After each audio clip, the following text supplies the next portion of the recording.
out there in the ACS-IJ journal.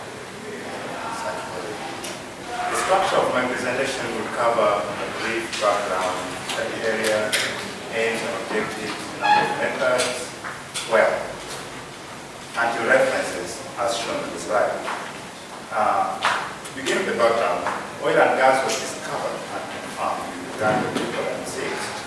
And by the time we were doing this research last year, by January 2014, 2.5 billion barrels of oil had been confirmed in reserve, and 500 billion cubic feet of gas.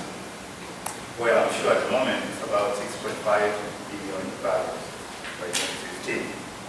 There's been high local demand for oil products, and people who own machines that use oil. Therefore, the government decided to meet these demands by committing the development of a local refinery in Koima and distribution terminal somewhere about 10 kilometers away from Kampala. The distance from the terminal to the refinery is approximately 260 kilometers by road. And there's been a number of options that were presented to connect the refinery and the distribution terminal in Kampala, but one of them that gained both local and international support was the pipeline option. Therefore, the government issued specifications that the pipeline should be 205 kilometers in length, and the budget for the pipeline and the refinery should be about $131 million. Just to hint here, much of my studies were done in pounds, which is the ratio is 1 pound is equivalent to 1.6 US dollars for mathematicians in the house. There were no previous studies conducted related to this project, and therefore there was also need for us to come up with a pipeline which is going to be above ground, considering the multiple cultural and administrative boundaries we all know in Uganda, and diverse environmental and ecological habitats traversing the west to the central, and also the viability in terms of security and engineering. The study area covered the entire Uganda in order to address the needs of balance.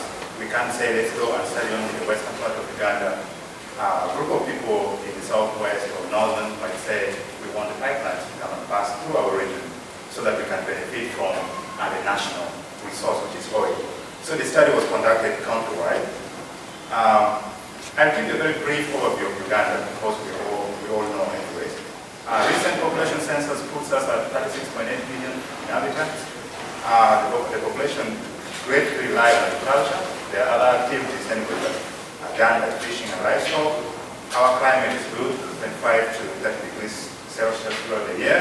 Rainfall is fair as well, 1,000 to 1,750 millimeters a year. And we have good infrastructure. We have rail, we have water, we have utility, housing, roads, to name but a few. Although according to World Bank report of 24, only about 23% are paved. Most of our roads are not paved. So the aim of the study was therefore to assess the use of multiple criteria evaluation and this cost curve analysis in the determination of optimal route for oil and gas pipelines. 4 objectives were addressed. One of them was determination of the potential environmental impact, which is always the first whenever we do these environmentally related projects. And then we quantified the important elements along the pipeline.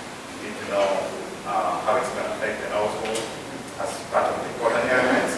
And we defined the most cost-effective route, not necessarily the cheapest or the shortest, but the most cost-effective, bringing into balance return on investment as well as destruction of the environment. Then finally, we defined the total length and cost of the optimal route, and then compared it to the cost and length specifications which were issued by the government.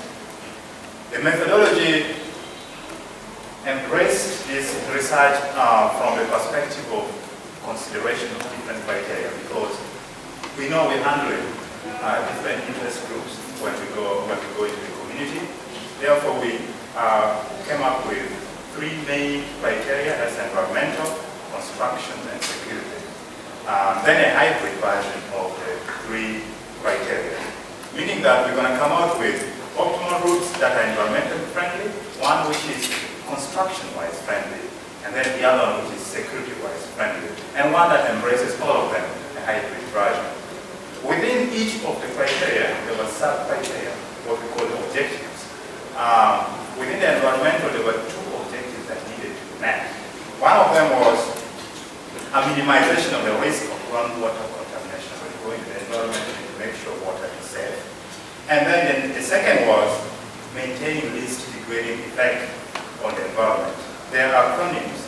Most of part of the presentation will be using those abbreviations. Under construction, there was maximizing the use of areas with existing right-of-way so that we don't pay a lot of money to create a new route, and minimizing the use of areas with high tailing costs.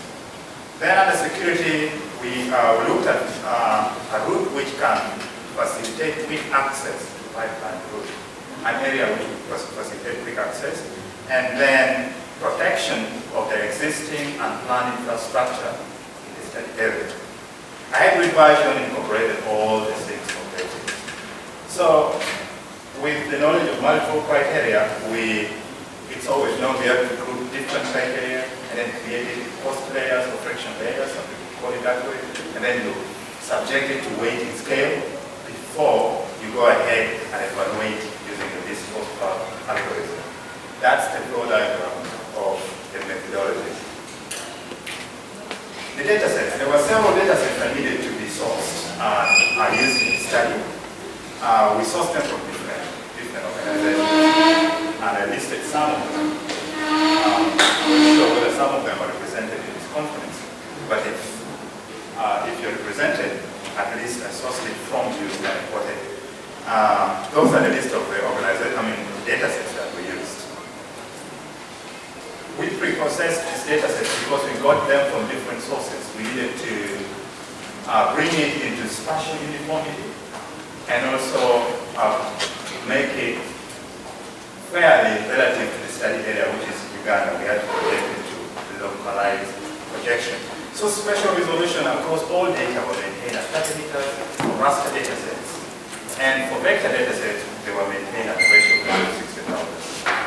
Projection was made locally to WGS-84 UTM projections on 36. Now, Uganda has got two zones, but because a greater portion of the country is 36 north, we therefore went to 36 north. A total of 12 cost layers for different frictional surfaces were pre-processed. A sample of them are shown, for instance, the soil map, slope variation, land cover map, infrastructure development, and environmental variation of the study area, showing locations for national park, wildlife reserve, sanctuary, to name a few. The weighting, in order to weigh these different frictional surfaces, we collated weights from expert opinions, 60 in total. We sourced them from cultural and political leaders in the community, environmental consultants, employees in the oil and gas industry, through questionnaires. Unfortunately, we didn't get a 100% response. 45% of the response came from political leaders and cultural leaders, as shown in the pie chart. 40% came from environmental consultants and 15% from employees in oil and gas industry. Other weights were collated from literature review. For instance, when we were looking for areas that are vulnerable to groundwater contamination, water specialists in the room know that there are different methods to assess an area in terms of vulnerability, and we use drastic model to assess it. So the weighting system of drastic is given, it's there in the literature, as shown on that table. Drastic, GW factor, and then the drastic weights. Certain scale of 1 to 9 were used to rate each of the weight, where 1 is low and then 9 is high. A reciprocal of any of that indicated that the raw factor is less important than the column factor. For instance, looking at the raw objective under construction criteria, raw objective, that's the right-of-way, places with existing right-of-way. Proximity to linear features like roads, rail line, was less important by 1/7 to the population density. You rather don't go through a highly populated area than going to cross the road. So that was one of the weightings criteria we calculated and normalized as shown on the table. Then we went ahead and processed these different cost layers to come up with each of a cost layer for each of the objectives. You remember in environmental, there were two objectives, the DEE and then the GWE. So that shows areas of environmental degradation effect or surface areas that are more susceptible to environmental degradation and areas that are least susceptible to environmental degradation. The map is a continuous surface. If you see the blue areas, those are very low areas with very low cost. We recommend pipelines to go to those areas. And then the red areas are areas with very high cost. We don't recommend. And similar to groundwater vulnerability map, blue is very low, and then red is very high. Now the combination of these two cost layers gives us an environmental criteria map, as shown. Where areas of green are very low, we recommend the pipeline to go through it, and then areas of red are very high, we don't recommend the pipeline to go through. Similarly, we did the same to construction criteria.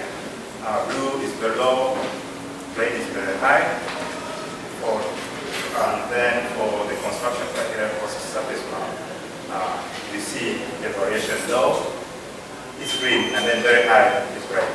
I want to mention something about this map because we have got map production specialist, GIS specialist in the house. You'll be seeing some regular shapes in the northeastern part and then western and southwestern part. Those are locations of reserves, like game parks. Normally, they are regular shapes. So, in consideration of all the factors and weighing them, such areas were relative depending on construction. You can go through it because you can value, am I going to get a lot of money out of this pipeline if I go through this game reserve, 2 meters of it, or will I get less money if I don't? So it's medium, it's moderate. You can weigh it through and go through it. For security criteria, we have quick access, facilitation, and then protection of existing and planned infrastructure. On the right-hand side, the red areas you cannot go through. Those are the locations of game parks and game reserves. Security-wise, the condition experts say we shouldn't go through it, so they're all red. And then the blue dots you see, as well, blue dot and a yellow dot in the middle, some of the blue and a red dot in the middle, mean those are locations surrounding urban centers. If you're protecting existing and planned infrastructures, it means you don't have to go through an urban center or an area of settlement. But you can go around because you want the population to be able to look at or to monitor the pipelines against vandalism. So surrounding it is blue, meaning go around it, but don't go through it. That's why you see the blue dots in the map. The combination of those two cost surfaces gives us the security criteria for the surface map. Similarly, green is very low and red is very high. It's a continuous surface map. Then a hybrid combination of all the 6 criteria and surface map gave us the hybrid criteria for the surface map. Now that we have identified all the cost surface map, we need to now, subjected to this cost part analysis, to determine the shortest route crossing. And when we submitted it, the results came as shown in the table. Construction criteria was the shortest route with cumulative costs of about 1.3 million and a length of just 205.26, meaning the difference between the specification by the government and the construction criteria of optimal route was just about 2.26 kilometers. The other environmental was plus 8.09 kilometers, security plus 4.52 kilometers, and hybrid was 10.12 kilometers. If you look at the map, you realize that the hybrid had the cheapest accumulated cost, but it has got the the longest length. So when you're determining a cost-effective route, it may actually look cheap, but not cost-effective. For instance, in this table, construction is more cost-effective because it is very short compared to the hybrid, which is cheaper but less cost-effective. Displaying it on the map, countrywide map, that's the location of the optimal routes. When we zoom in, we get a better picture of where the optimal routes are located. The green one is the environmental criteria optimal route. The blue is the construction criteria optimal route. The red is the security criteria optimal route, and the purple is the hybrid criteria optimal route. Traversing from Oima to just around Wakiso, close to Kampala. Those are the locations of the four optimal routes for consideration. These routes traversed a very long area, so it means it crossed several features. All of them crossed roads, all of them crossed minor streams, all of them crossed utility lines. But for railroad, it was only one route, that's the construction route that crossed, actually one crossing. And for urban centers, there were pressures from security criteria route and hybrid criteria route. And protected site, there was one protected site which was endangered by all the optimal routes, as we'll see. These are the locations of the optimal route and different infrastructure in the study area. You realize that there are several urban centers or locations where that are endangered, like Karanga Road, Kaya, Tweke, Temet, people who come from the region. Land use and land cover, there are different, about 10 urban centers who are within 10 kilometer proximity to the optimal routes. They were very close. And there was one urban center, which is Kalanga, under 1 kilometer distance from the security route. It was actually 0.98 kilometers. Very, very close from the city center, from the urban center. When we subjected the 1 kilometer buffer around our protected sites, one protected site in Kaiso, in Oima, was affected by the optimal routes. And one interest my colleague has presented, tropical high forest, the stopped one, means the stopped one, the ones which are not degraded, was affected by the optimal routes, construction and the security of optimal routes. In terms of aerial coverage, if they are supposed to do land compensation, different grassland, bushland, woodland, farmland, wetland, tropical forest stock, tropical forest degraded, the square kilometer coverage of land cover crossed by optimal routes are as shown on the table. As you can see, the safest route there is the environmental criteria route. It did not affect any thick forested area. Its effect on different land covers were minimal, were much minimal compared to others, because our concern was the farmland.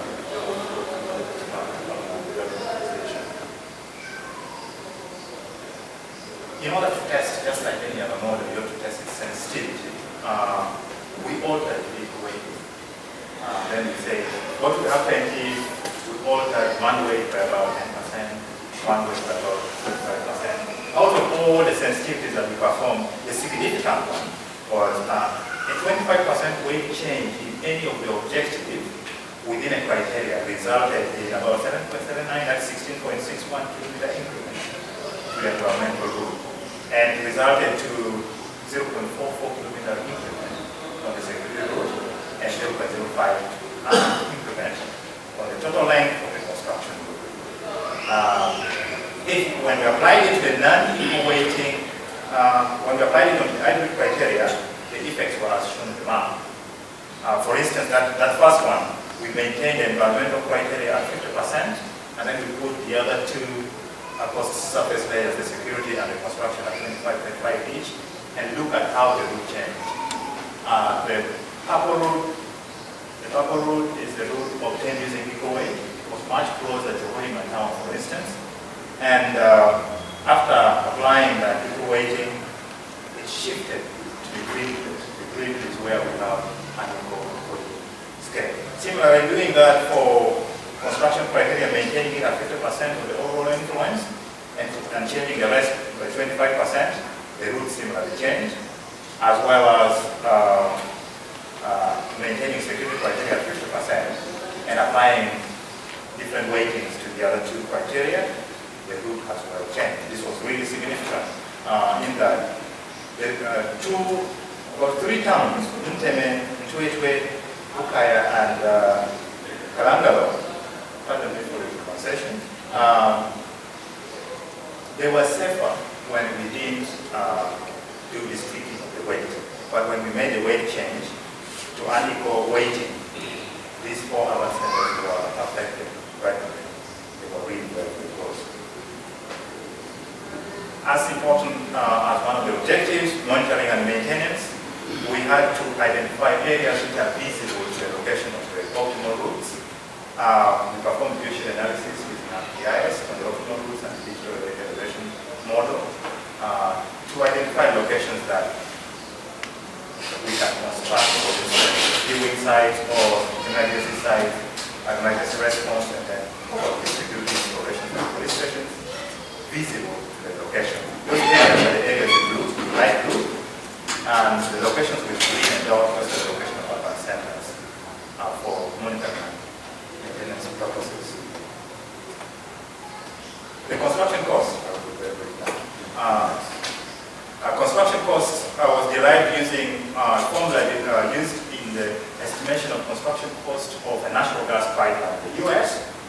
The equation is total construction cost is a product of land construction cost by the capital charge factor. Capital charge factor is the rate of return on investment in a given year, added into the operation and maintenance costs, which were given at a constant figure of about 25 million Uganda shillings. That's 5,208 pounds per kilometer. But how do we come up with the land construction costs? There are 2 models which are universally accepted, proposed by the MIT, Massachusetts Institute of Technology, and then the Carnegie Mellon CMU University. One model for the MIT just assumes that there is a linear relationship between the product of the pipeline diameter and the length of the pipeline with land construction costs. While the other one by the CMU says, yes, there is a linear, but the linearity is subjected to power X and Y, as well as I, where I is the regional weight, because we can't say the cost of putting a pipeline in Kampala City is the same as the cost of putting a pipeline, for instance, 50 kilometers away from Kampala, so regional weights. But because we were doing a study in the entire country, we maintain the regional weight the same, just assume it's going to be the same. Cost estimate data were obtained from studies in the US and China. This is one of the weaknesses. So the result shows that if we use the MIT model, the total construction cost of the pipeline, considering different inches, different diameter of the pipeline from 1842 is as shown on the table. The bottom one is for construction, is for the government proposed line, which is 205, and then the second from bottom, because I'm not sure the color is clear. The second from bottom is for construction road, the third from bottom is security road, the fourth from bottom is an environmental road, and then above is the average road. The same, we see the same trend when we use the Carnegie Mellon University model. Although the minimum price is about 14 million pounds in CMU, while the minimum price cost is about 22.01 million pounds using the MIT. So this gives us a picture of how much it costs to come up with this pipeline. In conclusion, the study was successful, although there were some scale mismatches. Because we got data from different sources, there were a lot of scale mismatches, but we harmonized. Yesterday we talked about data. It's a lot easier to correct projections than to correct problems with data. But we were getting it from different sources. We had a lot of scale mismatches which we had to correct. And then there was limited political and religious factors. We looked at the project outleaving all religious affiliations and outleaving all political interests. So we did incorporate. However, for a much more detailed study, it is good to incorporate political and religious interests of the community. And then there was unavailability of local cost data, as I mentioned. The cost data Kenya and the US.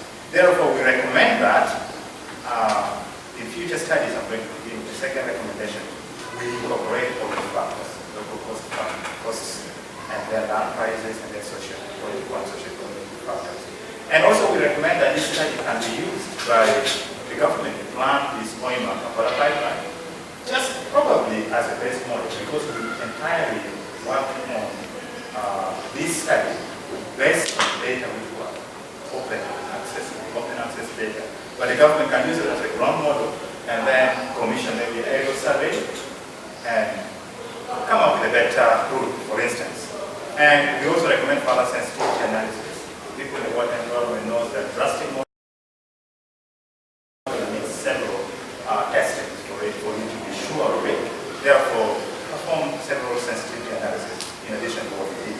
And then we compare the final route which the government will come up with, it's not fair, with its optimal routes, and then we see which models work better or which models work. Thank you for listening. Those are references, and over to you for your questions.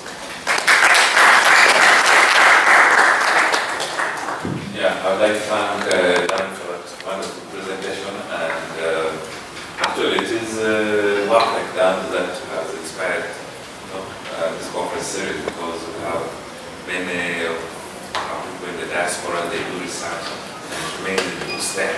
So we now have a platform where we can catch up with what's going on there. So, any two burning questions before we go for our tea break? Yes. Yes, thank you for the good presentation. I have 3 questions. How did you get up with the data graphs within the data set? I believe that you are collecting data for the whole Uganda, like population, geological data, and so on. How did you get up with the graphs? Because in your maps there, I saw the whole area covered.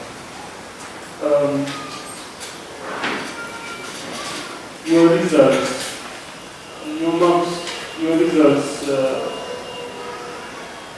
they seem not to have excluded the exceptional areas like lakes. For example, the calculation went up to the lake. I did see the legend like this is a lake, so maybe you say something about that. Another one is, did you use population, actual population? Because you are telling us 36 million. That is the recent data. Actually, the actual results haven't yet come out. Those are provisional results. I want to know how you incorporated that to your study. Whether you used population projections, so you used the actual population. And if you use the actual population, at what level was it? Is it at parish level to generate that service which you incorporated? Also on elevation data, because the elevation, I think it's a key factor in laying out, I think, the pipeline. So I'm interested to know which particular data you used for elevation. For example, if it was contours, at what level was it the contour interval to generate the surface that you take? Shall I take 1, 2, 3 questions? Additional questions?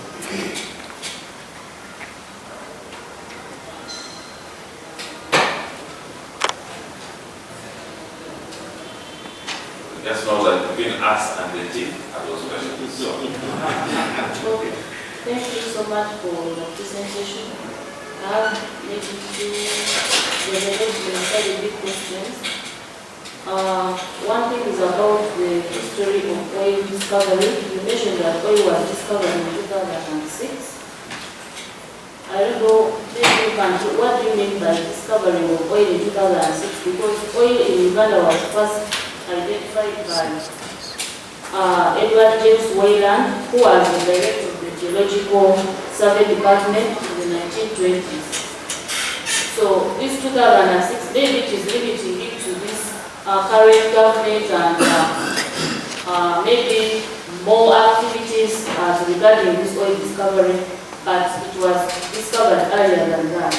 And actually in the 1930s, there was drilling of oil wells. 1948, 1950s, more wells were drilled. So I think you need to look back. Then one of the key issues with this environmental impact assessments in Uganda that is coming up now is the issue of ignoring the cultural and heritage aspects. Environmental impact assessment takes into consideration the social, cultural aspects.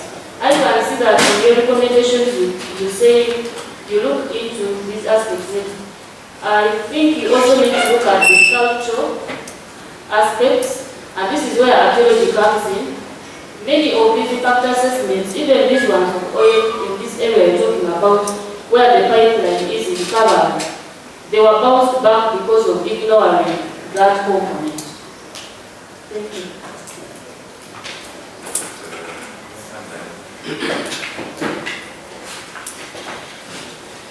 Thank you, President. The presentation we put, but we didn't conclude. We put their conclusion and then we went into limitations. I was expecting that you come up and say the best GIS-based of Mobu is this one.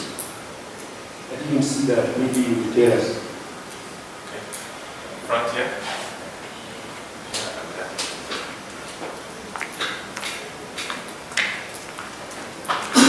Yeah, jump in the area and then you come, or you want to go here. That's the optimal route.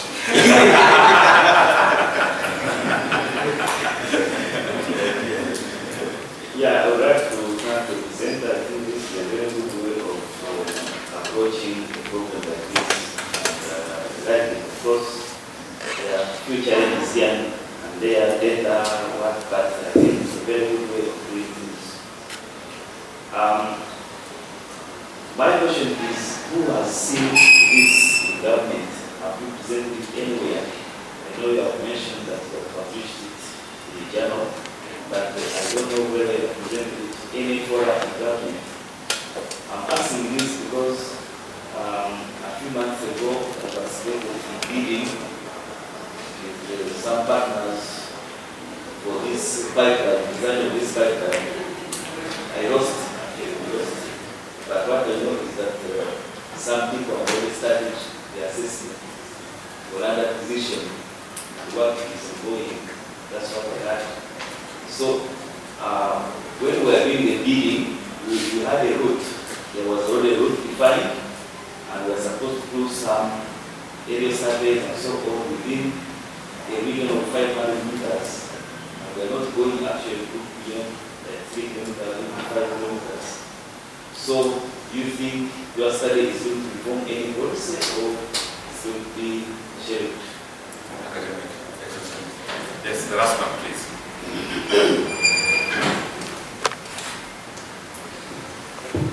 Thank you very much, Dan. In your presentation, you gave some weights, and for the expert opinion, you gave the whole 60.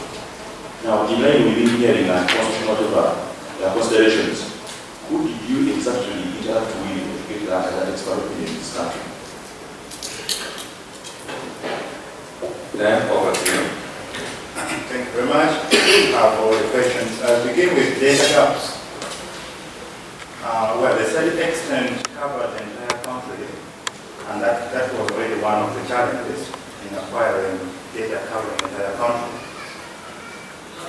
But how did we obtain the data? All the data were obtained free of charge. There were sources that we got. NPI was one of them. GIS-based project was one of them. And several companies were able to get us the data covering the entire country. Where we got a gap, we didn't use the data. So the study only used data sets that were covering the entire country. So we didn't have any data gap for that matter. And then exclusions, because we were using multiple criteria evaluation, we couldn't accommodate exclusion completely. We just weighted every factor and every weight. Factors that were very, very important to the economy or to the country, for instance, protected sites. they received the highest weight. They were having 9. So having the highest weight tends to put it like excluded. But because if you use the multiple criteria, you don't really need to put in inclusion, exclusion, unless there was a requirement for it. But for the study, there was no requirement, because if it's cheaper to construct over a river than to go through a Rift Valley, you should really construct through the river.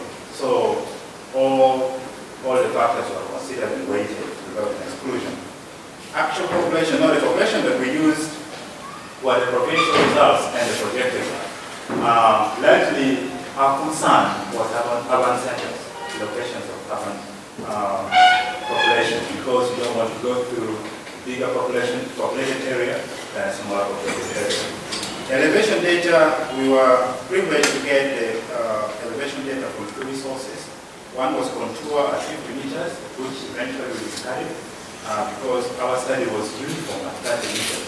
We didn't want to do any reduction of the scale, because we know that error will be incurred in the process. So we eventually used the SRTM data, which covers actually the entire country. You get the tiles, which covers the entire country. So our elevation data was at 30 meters, covers the entire country. The question about history of oil and gas in Uganda. You say, it started from about 1920s. Yes, specifically from 1926. That was covered in our literature review, but that overview which I gave was when oil and gas was confirmed to be commercially viable in Uganda. It was recently, 2006. Environmental impact assessment, you say often when performing this activity, people ignore cultural and heritage sites. In our studies, we considered landmarks. Cultural landmarks were very, very important, and we gave them high weight, because we know when you destroy the culture, you destroy the people. So it will not have any importance to the community if you destroy the culture. Another comment came on the conclusions that lacked flesh. Yes, we were running out of time, but one conclusion that I made was that the study was successful. And therefore, it is possible to use GIS, to use openly available data, to use remote sensing techniques to optimally route a route, not only oil and gas pipeline, actually specifically. Any route you can do it, just like my colleague did in carbon in forest. It's very possible to route using GIS, openly available data, and remote sensing.